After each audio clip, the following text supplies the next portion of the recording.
Welcome to this edition of the Primetime Newscast in the English language on Canal International, and we begin with a top stories.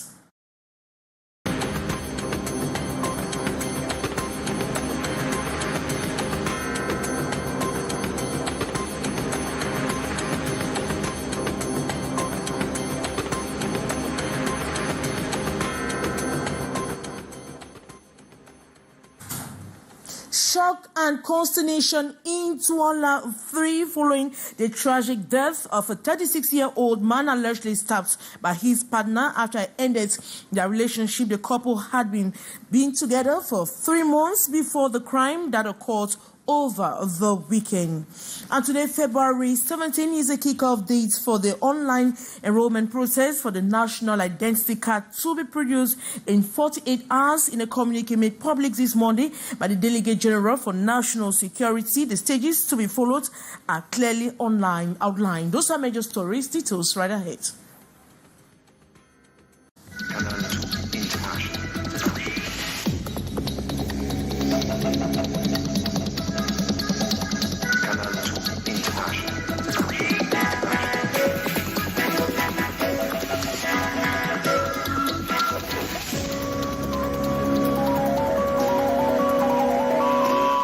Good evening once more. Welcome to this edition of the Primetime Newscast in the English language on Canal International. And we take you to Pozam in the Douala 3, a municipality where shock and consternation presently reigns following the tragic death of a 36-year-old man allegedly stabbed by his partner after he ended the relationship. The couple had been together for 3 months before the crime that occurred over the weekend. More on the story with our reporter, Latu Cynthia. Grief-stricken, the victim's aunt recalls his shrill voice calling for help last Saturday night. He shouted, "Mom, save me! Auntie, save me! She has killed me!"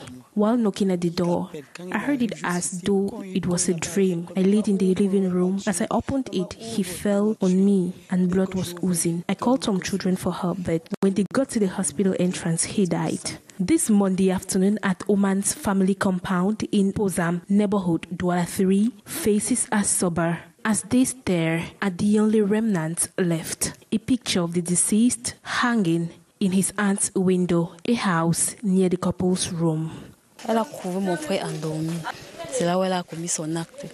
After stabbing Oman, the woman, identified as Victoire Mbambank, reportedly fled to her sister's home. The couple had met approximately 3 months ago and had been living together for the past 2 months. Although no significant alarms had been raised about their relationship, the family now reflects on small warning signs that they regret not addressing.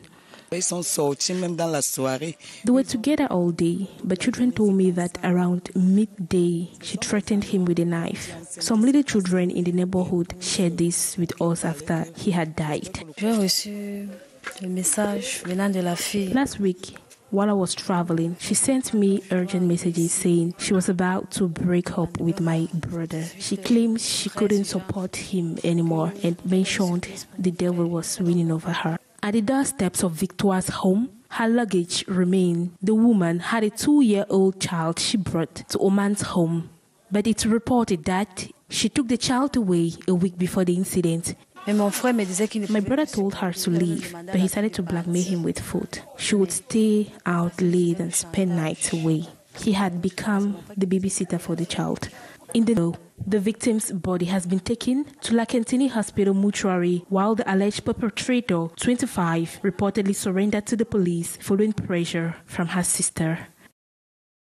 And in the wake of increasing security concerns during the annual farming season, traditional rulers or leaders in Dara, in Toujours, in Gaundare, in the Adamawa region of Cameroon have initiated large-scale mobilization to safeguard farmers from kidnapping threats. A high-level security meeting concerned by local elite self-defense groups and hunters aim to equip and train a vigilante to better solve the problem. More on the story with our reporter Gladys Ambu Diba. Insecurity has forced more than a third of large-scale farmers in Dara a locality in Toujours in the Adamawa region, to abandon their fields. Hostage takers who frequently target the area during planting season have instilled fear amongst the farming population, threatening both livelihoods and food production. But with the 2025 agricultural campaign on the horizon, the once thriving farming community is ready to fight back. We plan to organize ourselves into farmers' cooperatives to enhance our agricultural activities. However, to succeed, we require the state's support in providing the necessary resources, as we will inevitably face challenges along the way. With the right support, we remain hopeful that the agricultural sector will thrive. Traditional chiefs and local elites in the area have taken a decisive action to that effect. A major security meeting saw an unprecedented turnout of farmers, community leaders, and young volunteers willing to defend their land. The objective is to organize and train self-defense groups that will work alongside the recently deployed units of the Rapid Intervention Battalion to counter the growing threats. The vigilante group is currently working alongside the defense forces, patrolling the bushes and mountains to protect farmers. To effectively carry out this duty, we need proper training for our members, as well as essential equipment such as torches, uniforms, and other necessary tools. The traditional leaders who spearheaded this initiative hailed the overwhelming participation of the youth and pledged to relay their concerns and demands of the people to the Lamido of Ray Buba, a key figure in the region's governance. And today, February 17, is official kickoff date for the online enrollment process for the national identity card to be produced in 48 hours in Cameroon. In a communique made public this Monday by the Delegate General for National Security, the stages to be followed are clearly outlined. As a reporter, Hisencha, Jesus Small. February 17, 2025, the D-Day for the kickoff of the online registration process of the National Identity Card. Users are expected to log into the pre-enrollment website www.idcam.cm to carefully follow the steps, beginning with an email or telephone number. After filling up the information on the registration form, the user is directed to the payment procedure through mobile money with a 10,000 francs fee required. With payments validated, the appointment window is made available for the user to choose the date, time and location for the physical process, where, just like the passport, you appear with a printed sheet and required documents. At the physical enrollment center, the certified documents and their originals are verified with the online data scrutinized. The biometric process begins, and your ID card produced within 48 hours if there is no rejection on conflicting data. And in case of a rejection, you are immediately notified by SMS or email with details on the next action to take. The third and last stage of the process is retrieval. Once the national identity card is available at your physical enrollment center, you are equally informed through SMS or email. The first physical enrollment process in centers across the 10 regional headquarters, as earlier announced by the Delegate General for National Security, Martin Bargangele, is planned for Monday, February 24th, 2025.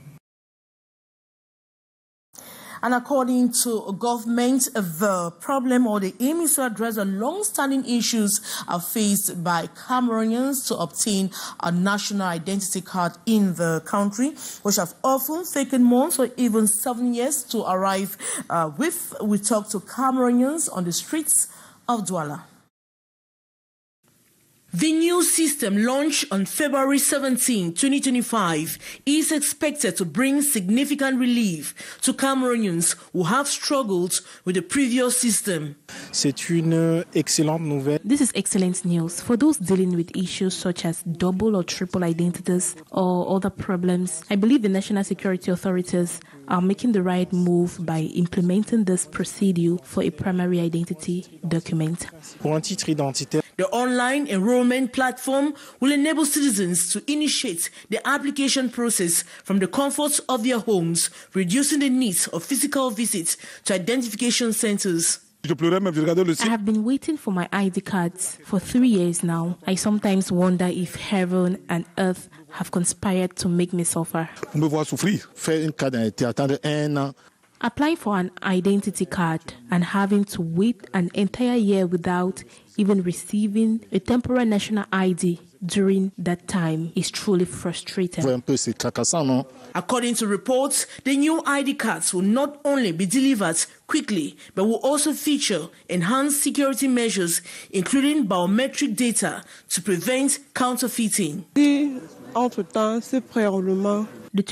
The 48 hours process is good news, but we need to see it in action before we believe it. The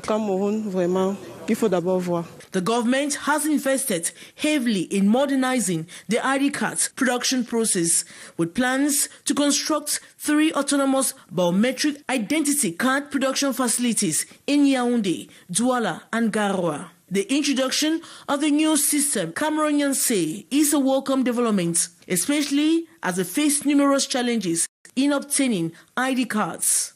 With a promise of 48-hour delivery, citizens can expect a significant reduction in waiting times, making it easier for them to access essential services and conduct daily transactions. And we take you to the Mongo division, precisely in Ninon village, where the villagers have been trapped in what they call a circle of isolation. The rich cultural land produce an abundance of cassava, cocoa, and palm oil. But farmers say it's difficult for them to take goods from the farms right up to the markets. More in the following story with our reporter, Gladys Ambo Tiba. For the people of Ninong, a locality in the Mongo division of the littoral region, every journey was a battle. Motorcyclists and traders would spend hours, even days, navigating the treacherous path. Farmers watched their produce not before it could reach buyers. The area's economic potential was locked behind impassable roads.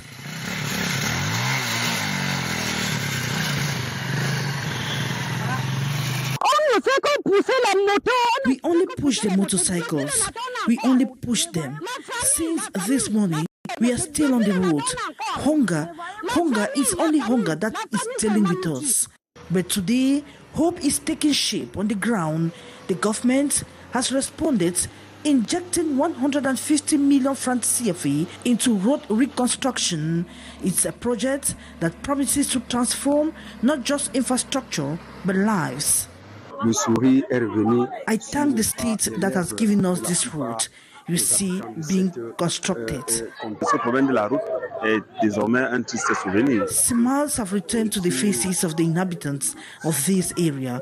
Our village, Ninong, has benefited from this development, and we can only thank the state that has thought of our locality. With the road underway, the focus now shifts to sustainability. A local development committee has been established, tasked with ensuring maintenance, raising awareness on responsible road use, and implementing measures to prevent premature deterioration. For Ninong, this is more than a road. It is a lifeline, a promise of progress, and a pathway to prosperity.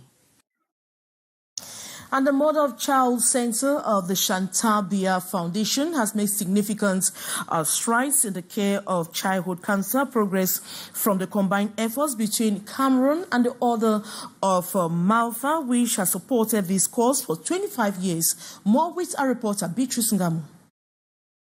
Of the 20,000 new cases of cancer each year in Cameroon, over 1,000 are childhood cancer. The Mother and Child Center of the Chantal Biya Foundation is one of the main healthcare facilities that caters for these cases thanks to a solid partnership with the Order of Malta for 25 years running. This support has enabled positive outcomes for patients, breaking what was before a myth associated to death to one of hope. The minister last year ordered that we should include the development of pediatric oncology in our Institute of Cancer. They've journeyed together since the year 2000 when the unit was created. Significant progress have been made in the strategy for the care of children with cancer, free test, transport fare, as far as feeding the others. And one of the best things Order de Malte is still continuing is a partnership with the Centre Pasteur of Cameroon. They have also a partnership with the Hôpital Central. The International Childhood Cancer Day, this 2025, under the theme Inspiring Actions, occasion for the Ambassador of the Order of Malta, Jean-Christophe High-Sheikh, to appreciate the efforts this far. Many are clean and following treatments. Présentement, je continue avec mes cours et je continue mes suivis de contrôle. The visitor and officials made a tour of Hemato-Oncology Department, and it ended with a meeting with the parents and children. And that report by Beatrice Ngamo brings us to the end of this edition of the Primetime Newscast, the English language on Canal de International. And tomorrow we'll have another edition at exactly 6:15. By this time around, Tariq Divan Jr. is going to be the host. Thanks so much for watching and good night.